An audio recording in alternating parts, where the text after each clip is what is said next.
It is August 22, 1914. A massive formation of French infantry is marching across an open field, advancing directly toward enemy lines, when they are suddenly shredded by an invisible wall of artillery and machine gun fire. Look closely at the soldiers marching into this storm of lead. They are advancing in tight, shoulder-to-shoulder formations, wearing bright blue coats and vibrant red trousers, a style of dress essentially unchanged for decades, designed to boost morale, not to keep a soldier alive. By the time the sun sets on this single day of fighting, roughly 27,000 French soldiers lie dead.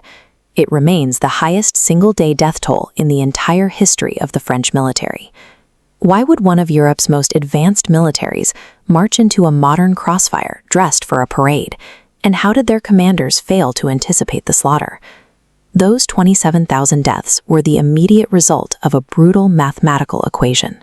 19th century military doctrine had collided directly with 20th century industrial firepower.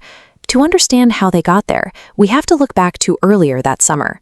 The trigger was pulled in the restive city of Sarajevo. The assassination of Archduke Franz Ferdinand activated a massive, complex web of European alliances.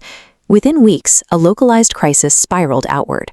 By early August, Germany, Austria-Hungary, France, Russia, and Britain had all mobilized their armies and declared war. Despite the massive scale of these armies, nearly every power involved shared the exact same assumption. They believed the conflict would be a swift, glorious campaign, wrapped up in a matter of weeks. That confidence was a total illusion. It was built entirely on theoretical war plans drawn up years in advance, by generals who severely underestimated what modern weaponry could actually do. Germany's Schlieffen Plan relied on sweeping through neutral Belgium to bypass French defenses. It was a race to defeat France before the Russian army mobilized. France, meanwhile, operated under Plan XVII, prioritizing overwhelming direct frontal offensives into Alsace and Lorraine. When those attacking French columns reached the border, they ran headlong into entrenched German defenders. This photograph shows the kind of modern, rapid-firing machine gun waiting for them, a weapon capable of firing hundreds of rounds every single minute. The French belief that pure offensive spirit could carry the day shattered upon contact. Human willpower could not outpace defensive industrial weaponry. While the French offensives collapsed in the south, a different disaster was unfolding to the north. The massive German army was executing its sweep through neutral Belgium. Despite unexpectedly stubborn resistance from Belgian forces, the invading columns pushed through, leaving a trail of rubble in strategic towns like Hervé and Liège. Fulfilling their treaty obligations, the British Expeditionary Force landed on the continent and soon collided with these overwhelming German numbers near the town of Mons. The British soldiers were vastly outnumbered, but they brought a unique tactical advantage to the field. Their infantry fired their rifles with such speed and precision that advancing German troops reportedly believed they were facing massed machine gun placements. Yet, even that exceptional marksmanship wasn't enough to hold the line. The sheer volume of incoming German soldiers eventually overwhelmed the defenders, forcing the British into a desperate fighting withdrawal. Across the entire frontier, the result was the same.